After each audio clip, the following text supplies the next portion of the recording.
దేవునికి మహిమ కలుగును గాక. దేవుని వాక్యం ధ్యానం చేద్దాం. దాదాపుగా మనం ప్రవక్తల గ్రంథాలన్నీ నేర్చుకుంటున్నాం కదా.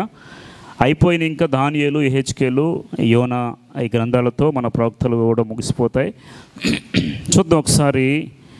యోనా గ్రంథం గురించి మీకు అందరికీ తెలుసు. యోనా అంటే ఎవరు, మరి ఎందుకు దేవుడు చెప్పిన మాట వినకుండా వేరే ప్రదేశానికి వెళ్ళాడు, ఎందు నిమిత్తమైన కష్టాలు తెచ్చుకున్నాడు అనే విషయాలన్నీ కూడా ఈరోజు మనం నేర్చుకుంటాం. దానికంటే ముందుగా యోనా గురించి ఎప్పుడు మనం విన్నాం. మీకు ఏం తెలుసు చెప్పండి? యోనా గురించి ఏం తెలుసు? చేప మింగింది. సండే స్కూల్ పిల్లలకు కూడా చెప్పేటువంటి కథలు ఇవే. యోనాని చేప మింగేసింది. కాబట్టి ఆయన 3 రోజులు ఎక్కడున్నాడు? చేప కడుపులో ఉన్నాడు. తర్వాత చేప కడుపులోంచి ఒడ్డుకు వచ్చి సువార్త చెప్పాడు. అక్కడ అనేక మంది రక్షించబడ్డారు. ఇది మనకి తెలిసినటువంటి వాక్యము. అసలు యోనాని దేవుడు వెళ్ళమంటే ఎందుకు వెళ్ళలేదు? వినండి జాగ్రత్తగా. ఈరోజు కొన్ని కొత్త విషయాలు కూడా నేర్చుకుందాం. ఎప్పుడు వినేవే కదా, ఎప్పుడు తినేవే, ఎప్పుడు వినేవే, కానీ కొన్ని విషయాలు కొత్తవి యాడ్ చేసుకుని నేర్చుకుందాం. ఆ యోనా గురించి మనం ఆలోచిస్తే, యోనా అనే పేరుకి అర్థం తెలుసా మీకు? చెప్పండి. యోనా అనే పేరుకి అర్థం ఏంటి? యోనా అంటే పావురం. గుర్తుపెట్టుకోండి. ఏంటి అర్థం? మీకు అన్ని బైబిల్ గ్రంథంలో మొదటి నుండి మనం నేర్చుకుంటున్నాం. కొన్ని మిస్ చేసుకోవద్దు. యోనా అనగా పావురము లేదా పారిపోయినవాడు అని అర్థం.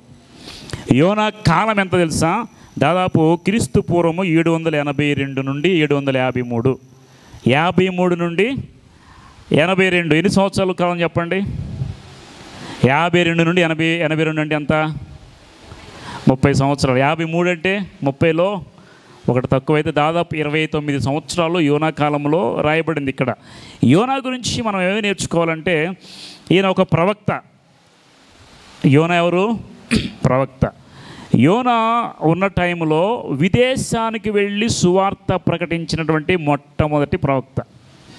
వినండి. దాదాపుగా ఉన్న ప్రవక్తలందరూ ఏలియా, ఎలీషా, మిగతా ప్రవక్తలందరూ రాజుల కాలంలో ఉండి రాజుల దగ్గర ఉండి ప్రవక్తలు చేశారు.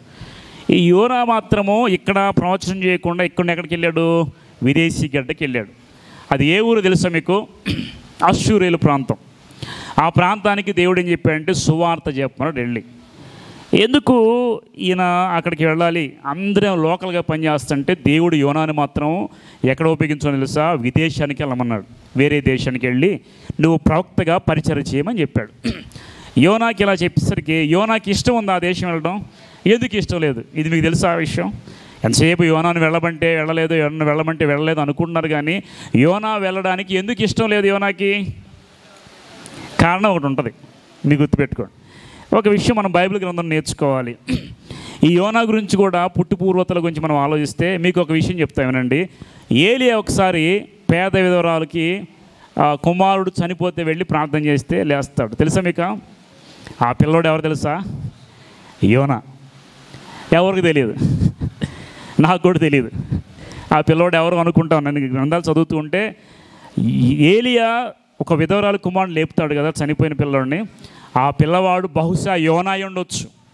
అంటే నాట్ ఎగ్జాక్ట్లీ, అంటే ఖచ్చితంగా యోనా కాకపోవచ్చు, కానీ ఆ పిల్లవాడు గురించి బైబిల్లో గ్రంథం రాయబడలేదు. కానీ చరిత్ర గ్రంథాలు చూస్తే ఆ పిల్లవాడు యోనా అయ్యి ఉండవచ్చు అనేటువంటి ఒక ఆలోచన ఉంది. ఇంకో విషయం చెప్తా. ఏలియాకి శిష్యుడు ఎవరు? ఏలియాకి శిష్యుడు ఎవరు? ఎలీషా. ఎలీషాకి శిష్యుడు ఎవరు? గెహజీ. ఏలియా శిష్యుడు ఏమనో ఏలియా కన్నా 2 అంతలు పొందుకున్నాడు. ఎవరు? ఎలీషా. ఎలీషా శిష్యుడు ఎన్ని అంతలు పొందుకోవాలి? 4 అంతలు పొందు, కానీ 0. గెహజీ దేనికి ఆశపడ్డాడు? డబ్బుకి, పొలాలకి, అన్నిటికీ ఆశపడి చివరికి కుష్టివ్యాధి తెచ్చుకున్నాడు. కాబట్టి అతనితో శిష్యరకం వెళ్ళిపోయింది. కానీ ఒక రహస్యమైన శిష్యుడు ఉన్నాడు ఎలీషాకి. ఎవరు తెలుసా? యోనా. ఇవన్నీ చరిత్ర గ్రంథాలు రాయబడి బైబిల్ గ్రంథాల్లో కొన్ని రాయబడలేదు, కాబట్టి మనకు తెలియదు. కానీ ఆ శిష్యుడు ఎవరంటే ఒకనొక శిష్యుడు ఎవరంటే యోనా అంట. ఎలీషా దగ్గర ఒక శిష్యుల్లో ఒకటిగా ఉండి దూరంగా వెళ్ళిపోయి పరిచర్య చేస్తూ దేవునికి నమ్మకంగా ఉంటే దేవుడు అంటే ఒకసారి యోనాని పిలిచాడు. దాదాపు యోనా ఉన్న కాలంలో అష్షూరు ప్రాంతం, నినివే అనే ప్రాంతము 300 సంవత్సరాలు క్యాపిటల్గా ఉంది. అష్షూరు దేశం. ఇప్పుడు ఆ నినివే ప్రాంతాన్ని, అష్షూరు దేశాన్ని మనం కనుక అనలైజ్ చేస్తే, ఇప్పుడు స్పెయిన్ తెలుసు మీకు? స్పెయిన్ యూరోప్లో. యూరోప్లో స్పెయిన్ దేశం ఉంది కదా, ఆ దేశము అయి ఉండొచ్చు అనేటువంటి ఒక అంచనా. పాత నిబంధన గ్రంథంలో యోనా నినివే వెళ్ళి పరిచయం చేసిన ప్రాంతము ఇప్పుడున్న ప్రాంతంతో మనం కొన్ని టాలీ చేస్తే అదేమో తెలుసా, స్పెయిన్ దేశం, యూరోప్ అంటే అష్షూరు దేశం. అక్కడికి వెళ్ళేసి ఆయన సువార్త ఇంతకు ముందు విన్నారా ఈ మాటలు మీరు? ఇది కొత్తగా మనం నేర్చుకోవాలి. ఇప్పుడు వినండి, అష్షూరుల దేశంలో నినివే అనేది ఒక ప్రముఖమైన పట్టణము. దాదాపు 300 years 300 సంవత్సరాలు క్యాపిటల్గా ఉంది. అది బాగా డెవలప్ అయినటువంటి దేశము. ఆ పట్టణము నినివే అనేది 300 years క్యాపిటల్గా ఉంది. క్యాపిటల్గా ఉన్నటువంటి ప్రాంతము దాదాపుగా ఎలా ఉన్నారంటే చెడు నడత నడిచి దేవునికి ఇష్టం లేని ప్రజలు నినివే ప్రాంత ప్రజలు. ఈ యోనాకి ఎందుకు నచ్చలేదు నినివే వెళ్ళటం? ఎందుకు నచ్చలేదు తెలుసా? అష్షూరు దేశస్థులు, బబులోను దేశస్థులు వెళ్ళి యోధా దేశము, యెరూషలేము రెండు ఉన్నాయి కదా, యోధా ఇజ్రాయేల్ దేశం. యోధా గోత్రం కింద ఎన్ని గోత్రాలు ఉన్నాయి చెప్పండి? యోధా గోత్రం కింద యోధా రాజ్యం ఎన్ని గోత్రాలు ఉన్నాయి? ఎన్ని గోత్రాలు ఉన్నాయి చెప్పండి? ఎన్ని? 2. యోధా రాజ్యాన్ని దేవుడు దావీదుకి ఇచ్చాడు. ఎన్ని గోత్రాలు ఉన్నాయి? యోధా గోత్రం, బెంజమిన్ గోత్రం. మిగతా 10 గోత్రాలు ఎవరు లేరు? 10 గోత్రాలు రాజు ఎవరు? డివైడ్ అయిపోయిన వెంటనే యెరోబాము. ఈ 2 గోత్రాలకు రాజు ఎవరు? సొలొమోను కుమారుడైన రెహబాము. మీరు చరిత్ర మర్చిపోతారు, ఒకసారి గుర్తుపెట్టుకోండి. మొత్తం 12 గోత్రాలు. 12 గోత్రాలని కలిపి ఏలిన రాజులు 3. మొదటి రాజు ఎవరు? సౌలు. తర్వాత ఎవరు? దావీదు. తర్వాత ఎవరు? సొలొమోను. 3 40 ఏళ్ళు చక్కగా పరిపాలన చేశారు. వాళ్ళు చేసే సొలొమోను దావీదు చేసిన పాపాలను బట్టి రాజ్యం 2 ముక్కలైపోయింది. దావీదుకు దేవుడు సెలవిచ్చిన దాన్ని బట్టి రెండు ఏమంటారు గోత్రాలను దేవుడు వాళ్ళకి ఇచ్చాడు. ఆ 2 గోత్రాల యొక్క రాజు రెహబాము అయ్యాడు. 10 గోత్రాలకు రాజు ఎవరయ్యారు? యెరోబాము. ఈ యెరోబాము కాలములోనే కొద్ది కాలమైన తర్వాతే యోనాని దేవుడు పిలిచాడు. మీకు అర్థమవుతుంది ఇప్పుడు? ఆ టైంలో దేవుడు యోనాని పిలిచి యోనాతో అంటాడు కదా, నువ్వు నినివే వెళ్ళిపో, ఇక్కడ ఉండొద్దు. సరే, ఇప్పుడు బాగానే ఉంది. 300 సంవత్సరాలు చక్కగా ఏలినటువంటి ఈ నినివే ప్రాంతము ఎలా ఉందంటే పాపం చేసి దేవునికి వ్యతిరేకంగా లేచి, ఎప్పుడైతే రాజుల కాలంలో అష్షూరీయులు ఒకసారి ఏమో ఇజ్రాయేల్ దేశం మీదకి దండెత్తారు. మీకు చెప్పే గుర్తుందా? రాజుల కాలంలో యెహోయాకీము 3 రాజులు ఉన్న కాలంలో సిద్కియా కళ్ళు ఓడబికేసి బందీగా తీసుకెళ్ళిపోతారు. అప్పుడు అష్షూరీయులు వచ్చి ఆ దేశాన్ని మీద ఏం చేశారు? ముట్టడేసి ఆ మందిరాన్ని కళ్ళగొట్టేసి యూదులను చంపేసి చాలామందిని బందీలు తీసుకెళ్ళిపోయారు. ఒక 70 సంవత్సరాలు ఆగిన తర్వాత మళ్ళీ యోధా దేశం మీదకి బబులోను రాజ్యం వచ్చింది, నెబుకద్నెజర్ రాజ్యం. 2 ఒకసారి నాశనం అయిపోలా. ఈ రాజుల కాలము నశించిపోయినప్పుడు యోనాకి కోపం ఉంది. ఏంటంటే అష్షూరీయులు ఇజ్రాయెల్ మీద, యూదా వారి మీద దండెత్తి వాళ్ళందరినీ కొల్లగొట్టి చంపేశారు. కాబట్టి ఈయనేమనుకుంటున్నాడు? వాళ్ళు నశించిపోవాలి. జనరల్గా మనిషి స్వభావం ఎలా ఉంటుంది చెప్పండి? మీకు కీడు చేసిన వాళ్ళు ఎలా ఉండాలి? వర్ధిల్లాలనుకుంటారా మీరు? మనకి కీడు చేసిన వాళ్ళు పాడైపోవాలి, మనకి మేలు చేసిన వాళ్ళు మంచిగా ఉండాలి అని అనుకునే స్వభావం మనది. కానీ యోనా కూడా అదే అనుకున్నాడు. అష్షూరీయుల దగ్గరికి నేను సువార్త చెప్పడం ఏంటి? దేవుడు చాలా మంచివాడే, కానీ నా శత్రువుని దేవుడు బతకనిస్తాడేమో, వాళ్ళు చచ్చిపోవాలనుకున్నాడు యోనా. మా విన్నారు జాగ్రత్తగా? ఇది చూడండి, యోనా అక్కడికి వెళ్ళమంటే ఆయన అనుకుంది ఒకటే, ఏంటంటే నేను అక్కడికి వెళ్ళి సువార్త చేస్తే దేవుడు మంచివాడు కాబట్టి వాళ్ళని కాపాడుతాడేమో, కాబట్టి వాళ్ళని కాపాడకుండా చచ్చిపోవాలనే ఉద్దేశంతో యోనా దేవుని మాట వినలేదు. ఈరోజు మనం కూడా శత్రుత్వం పెంచుకుంటాం. దేవుని మనసేమో వేరు, మనుషుల మనసేమో వేరు. దేవుడు అందరిని ప్రేమిస్తాడు. శత్రువులైనా ఒకటే. ఆయన కూడా శత్రువులు మీద జయించి యుద్ధం చేయమన్నాడు. ఒక్కొక్కసారి ఏం చేసి ఆ శత్రువులకు వెళ్ళి సువార్త చెప్పమన్నాడు. మనిషి స్వభావం వాళ్ళు నాకు నచ్చదు కాబట్టి నేను వాళ్ళ దగ్గరికి వెళ్ళాల్సిన అవసరమో లేదని మనం అనుకుంటాం. యేసుక్రీస్తు వారిని సిలువేసేటప్పుడు వారందరూ యేసుక్రీస్తుని సిలువేస్తూ ఉంటే యేసుక్రీస్తు వారు ఏమన్నారు? ఒక మాట చెప్పండి. మీకు అంతే ఉండాలే, మీరు నశించిపోతారు, చూడండి మరలా వస్తాను, మీ అంతు చూస్తానన్నాడు దేవుడు. ప్రభువా, వీరు ఏమి తండ్రి, వీరు ఏమి చేయొచ్చున్నారు, వీరు ఎరుగురంక వీరిని. ఇది దేవుని యొక్క మనస్సు. దేవుడు ఏంటంటే అందరూ ఆయన బిడ్డలే కాబట్టి శత్రువును కూడా ప్రేమించి వాళ్ళకు కూడా సువార్త చెప్పి రక్షించాలని అనుకున్నాడు. కానీ ఆ మాట యోనాకి నచ్చలేదు. అందుకే యోనా అడ్డం తిరిగి నేను మాత్రం వెళ్ళేది దేవుని మాట విన్నాడు. అసలు బైబిల్ వాక్యం చూద్దాం ఒకసారి చూడండి. యోనా గ్రంథం మొదటి అధ్యాయం చూడండి ఒకసారి. యోనా గ్రంథం మొదటి అధ్యాయంలో యెహోవా వాక్కు అమిత్తయి కుమారుడైన యోనాకు ప్రత్యక్షమై ఇలాగూ సెలవిచ్చెను, నినివే పట్టణస్థుల దోషము నా దృష్టికి ఘోరమాయను గనుక నీవు లేచి నినివే మహాపట్నం పోయి దానికి దుర్గతి కలుగునని ప్రకటించి ఏం చెప్పాడు చూడండి. యెహోవాకు అమిత్తయి కుమారుడైన యోనాకు ప్రత్యక్షమై ఇలాగ సెలవిచ్చింది ఏమని, నినివే పట్టణస్థుల దోషం నా దృష్టికి ఘోరమాయను. ఇదే మాట దేవుడు చాలాసార్లు చెప్పాడు. ఫస్ట్ దేనికి చెప్పాడు చెప్పండి? నోవాహు ఉన్న కాలంలో జలప్రళయం వచ్చే ముందు దేవుడు నోవాహుతో చెప్పాడు, ఈ పట్టణస్థుల దోషం నా దృష్టికి బహుఘోరంగా, నేను ఆ పట్టణాన్ని నాశనం చేయబోతున్నాను, కాబట్టి నువ్వు వెళ్ళి ఓడగట్టుకో అంటాడు. నరులు చెడుతనం ఎక్కువైపోయిందంట. దేవునికి విసుగు చెంది ఎలాగైనా నాశనం చేద్దాం అనుకున్నాడు. ఇప్పుడు దేవుని దృష్టిలో వాళ్ళు దోషులైపోయారు. ఆ దేవుడు ఏమనుకున్నాడు? నాశనం చేద్దాం అనుకున్నాడు. నినివే పట్టణస్థుల దోషము దేవుని దృష్టికి ఘోరమైన కనుక నినివే పట్టణానికి పోయి దాన్ని దుర్గతి కలుగునని ఏం చెప్పాడు? దుర్గతి కలుగునంటే పట్టణం నశించిపోద్దని ప్రకటించే అన్నాడు. అప్పుడు తర్వాత ఏం జరిగింది చూడండి. 2-3 వచ్చిన. అయితే యెహోవా సన్నిధిలో ఉండి తర్షీషు పట్టణానికి పారిపోవాలనని యోనా యొప్పేకి పోయి తర్షీషునకు ఒక ఓడను చూచి ప్రయాణంకు కేవిచ్చి యెహోవా సన్నిధిలో నిలవక ఓడవారితో కూడా తర్షీషునకు పోటకు ఓడ ఎక్కేను. చూడండి ఇప్పుడు ఏం జరిగింది. దేవుడు నినివేకే వెళ్ళమని చెప్పి యోనాకు చెప్తే యోనా ఎక్కడికి వెళ్ళాడు? మొట్టమొదటికి ఎక్కడికి వెళ్ళాడు? యొప్పేకి. యొప్పే అంటే తెలుసా మీకు? ఒక వైజాగ్ వెళ్ళారు అనుకోండి. వైజాగ్లో పోర్ట్ ఏరియా ఉంటుంది. షిప్లో వెళ్ళాలంటే ఇప్పుడు మనం బస్కి వెళ్ళాలంటే బస్ స్టాండ్ ఎలా ఉందో, ప్లేన్కి వెళ్ళాలంటే ఎయిర్పోర్ట్ ఎలాగ ఉందో, అలాగే షిప్ ఎక్కి వెళ్ళడానికి అక్కడ కూడా వాళ్ళకి ఒక పోర్ట్ ఉంది. ఆ పోర్ట్ యొప్పేలో ఉంది. స్పెయిన్ దేశం అని చెప్పే కదా, దాన్ని యొప్పే అని పిలిచారు ఆ రోజుల్లో. ఆ యొప్పే ప్రాంతానికి వెళ్ళి ఎక్కడ తీసుకున్నాడు టికెట్టు? నినివేకి తీసుకున్నాడా? తర్షీషు తీసుకున్నాడా? తర్షీషు తీసుకున్నాడు. అంటే ఇటువైపు వెళ్ళమంటే దేవుడు మెలకుండా వచ్చాడు. టికెట్ ఏమో తర్షీషు తీసుకున్నాడు. తీసుకొని వెళ్ళాడు, ఓడెక్కాడు. చక్కటి టికెట్ దొరికింది, కింద దొరికింది, మంచిగా ప్లేస్ దొరికింది, వాళ్ళకి మంచి ప్లేస్ దొరికింది. వెళ్ళి చక్కగా పడుకున్నాడండి. యాక్చువల్గా దేవుని మాట వినకుండా వెళ్ళేటప్పుడు కొన్నిసార్లు మామూలుగా మంచిగానే దొరుకుతాయి. దేవుడు అక్కడ టికెట్ దొరకకుండా చేయొచ్చు కదా. చూడండి, ఆయన చేసిన తొందరపాటు పని వలన టికెట్ దొరికింది, హాయిగా బాగానే ఉందనుకోండి, మధ్యలోకి వెళ్ళి ఎంత ఇబ్బంది పడ్డాడు. మనం దేవుని చిత్తాన్ని విడిచిపెట్టి వెళ్ళేటప్పుడు అన్నీ బాగానే ఉంటాయి దారులు. మనం వెళ్ళినా దేవుడే ఆపడు. ఇప్పుడు ఆదాము హవ్వ పండు తింటే దేవుడు ఆపాడా? దేవుడు మనిషికి స్వతంత్రం ఇచ్చాడు, అది వాళ్ళ ఇష్టం. అదిగో పండు తింటే చస్తావు, తినకపోతే సంతోషంగా ఇందులోనే ఉండి నువ్వు ఏలతావని చెప్తే వాళ్ళు వెళ్ళి పండేది. కానీ దేవుడు వచ్చే సమయంలో వారిని ఆపల కారణం ఏంటంటే వాళ్ళకి స్వతంత్రం ఇచ్చాడు, మంచి చెడు తెలియజేశాడు. కాబట్టి ఈ విధంగా వాళ్ళు తప్పు చేసి ఏం చేశారంటే మధ్యలోకి వెళ్ళిపోయి మరణాన్ని తెచ్చుకున్నారు. ఎక్కడ కూడా వెళ్ళేటప్పుడు యోనాను దేవుడు ఆపలేదు.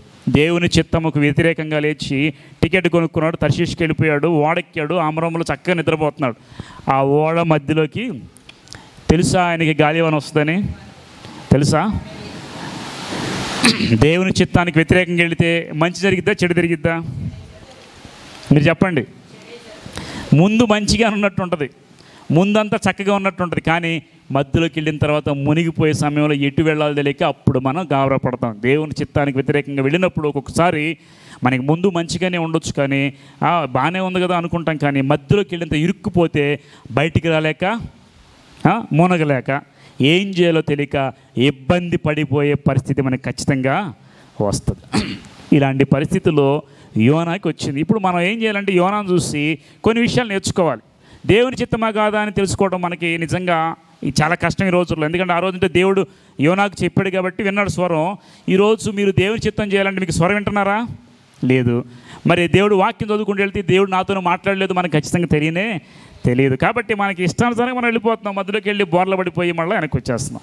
కాబట్టి మనం జాగ్రత్తగా దేవుని మాట వినడం నేర్చుకోవాలి. ఇక్కడ సముద్ర మధ్యలోకి వెళ్ళిపోయిన తర్వాత ఏం జరిగింది చూడండి. 4వ వచనం. అయితే యెహోవా సముద్రం మీద పెద్ద గాలి పుట్టించగా. ఇప్పుడు చూడండి, గాలి పుట్టించింది ఎవరు? మీరు చెప్పండి. యెహోవా గాలి సముద్రం పెద్ద గాలి పుట్టింపగా సముద్రమందు గొప్ప తుఫాను రేగి ఓడ బద్దలైపో గతి వచ్చింది. కాబట్టి నావికులు భయపడి ప్రతివాడు తన తన దేవతను ప్రార్థించి ఓడ చులకన చేయుటకై అందులో సరుకుల సముద్రంలో పారు. అప్పటికి యోనా ఓడ దిగువ భాగం పోయి పండుకొని ఓడ కిందలోకి వెళ్ళిపోయి ఫస్ట్ గ్రౌండ్ ఫ్లోర్కి వెళ్ళిపోయి గాఢ నిద్రలోకి వెళ్ళిపోయాడంట. అప్పుడు ఓడనాయకుడు నిద్రకు వచ్చి ఓయి నిద్రపోతా నీకేమొచ్చింది, నీవు లేచి నీ దేవుని ప్రార్థించము, మనం చావకుండా ఆ దేవుడు మన ఎందుకు కనికరించినేమో నేను. ఇప్పుడు చూడండి వీళ్ళందరూ ఏం చేస్తున్నారు, దేవుడు ఇప్పుడు గాలి పుట్టించింది ఎవరు చెప్పండి? దేవుడు పుట్టించిన గాలిని దేవుడే ఆపాలి, మనిషిడు అవ్వడం సాధ్యం కానే. మన కుటుంబాల్లో కూడా దేవుని చిత్తం చేయకుండా వెళ్ళినప్పుడు కొన్ని గాలి తుఫాన్లు పుడతాయి, అవి దేవుడే ఆపాలి. దేవుని చిత్తానుసారంగా మనకి ఏమైనా బలహీనతలు వస్తాయి, వినండి జాగ్రత్తగా, ఏదైనా ఇబ్బందులు వస్తాయి, ఏదైనా కష్టం వస్తుంది, దాన్ని దేవుడే ఆపాలి, మనుషుల వల్ల కానే కాదు. ఒకసారి యేసుక్రీస్తు ఆయన శిష్యులు గలే సముద్రం మీద వెళ్తూ ఉంటారు. గాలి తుఫాను ఎవరి మీద కొట్టింది? ఎవరి పడవ మీద కొట్టింది? యేసుక్రీస్తు ఉన్న పడవ మీదే. దీని గాలి తుఫాను ఎలా చేసింది ఎవరు? ఇప్పుడు దేవుడు ఉంటే అన్నీ మంచి జరుగుతాయి అనుకుంటున్నారు చాలామంది. అది చాలా రాంగ్ కన్సెప్షన్ అనమాట. దేవుడు నాలో ఉంటే అంతా మంచి జరుగుతుంది, మంచి జరుగుతుంది వాస్తవమే. కానీ ఒక్కోసారి నిన్ను పరీక్షించడానికి చిన్న చిన్న గాలివానలు వస్తాయి. పరీక్షించడానికి వచ్చే గాలివానలు వేరు, దేవుడు తన వైపు మార్చుకొని తెచ్చే గాలివానలు వేరు. యేసుక్రీస్తున్న పడవలో వెళ్ళేటప్పుడు ఆయన పరీక్షించడానికి గాలివాన్ని అలౌ చేశాడు.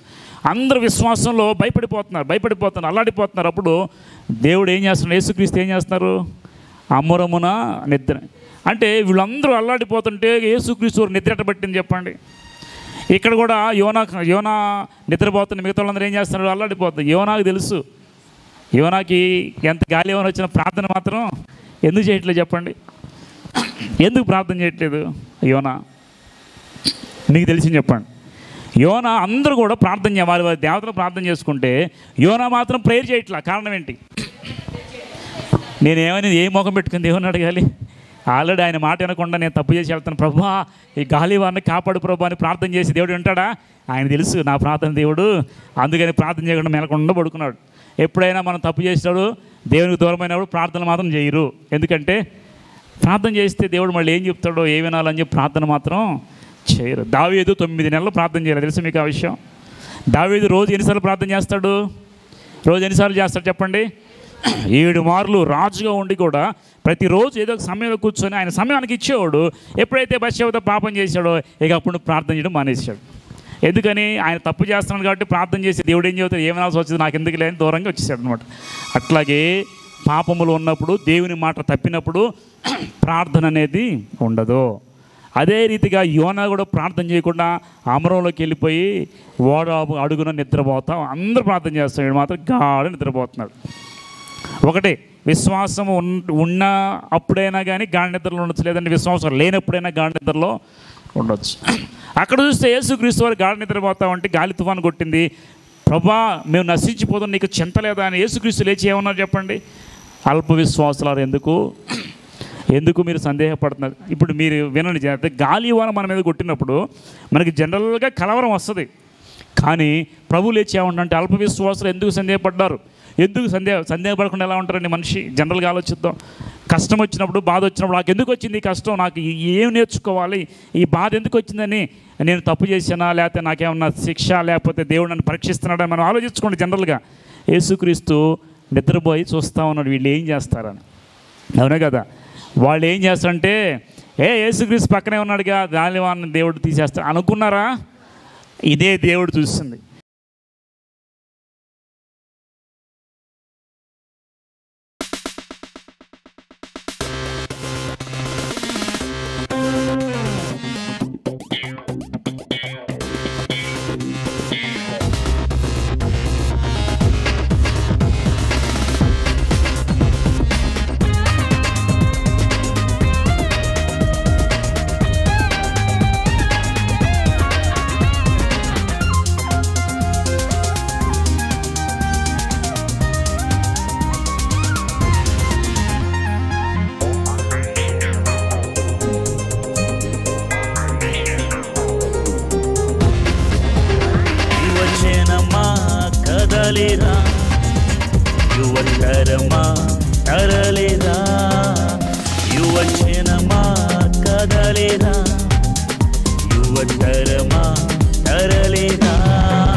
కదలిరా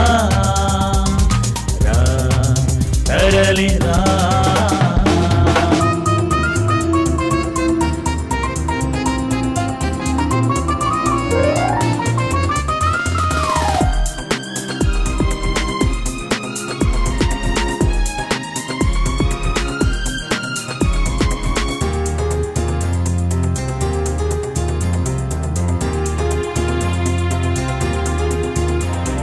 నశించు ఆత్మలు ఎన్నియో అగ్నిలో అల్లాడుచుండగా, రక్షించు వారెవరు లేకనే చేజారి పోవుచుండగా,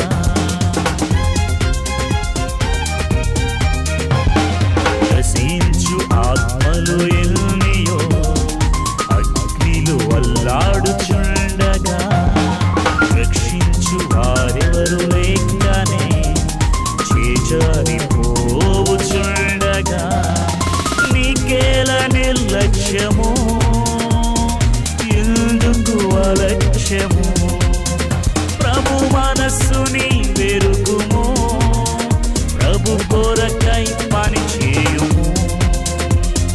నీకేల నిర్లక్ష్యము ఎందుకు అలక్ష్యము, ప్రభు మనస్సుని వెరుగుము, ప్రభు కొరకై పని చేయుము. రా కదలిరా కదలిరా కదలిరా కదలిరా.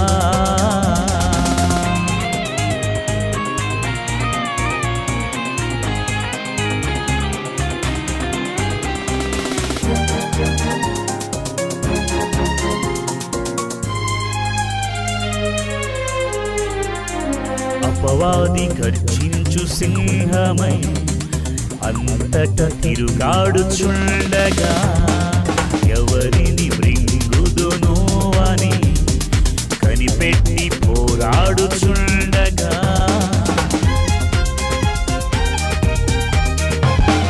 అపవాది గర్జించు సింహమై అంతట తిరుగాడుచుండగా, ఎవరిని మృంగుదును అని కనిపెట్టి పోరాడుచుండగా, ప్రభు చేతిలో బాణమై సాతాను ఎదిరించుము, బలమైన దుర్గమై దాని క్రియలను లయపరచుము. ప్రభు చేతిలో బాణమై సాతాను ఎదిరించుము, బలమైన దుర్గమై దాని క్రియలను లయపరచుము. రా కదలిరా కదలిరా కదలిరా కదలిరా.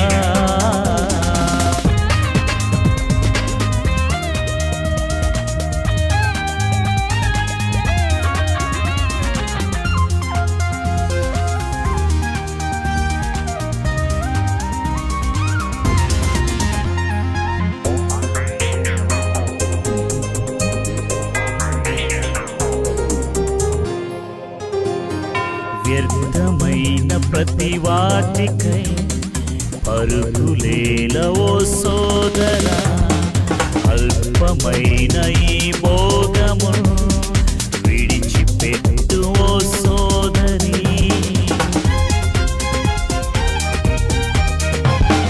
వ్యర్థమైన ప్రతి వాటికై పరుగులేల ఓ సోదరా, అల్పమైన ఈ భోగమును విడిచిపెట్టు ఓ సోదరి. ఒకటే విలువైనది నీ బ్రతుకును మార్చునది, ప్రభు ప్రేమను నీ వెరుగుము, ప్రభు దర్శనం నెరవేర్చుము. ఒకటే విలువైనది నీ బ్రతుకును మార్చునది, ప్రభు ప్రేమను నీ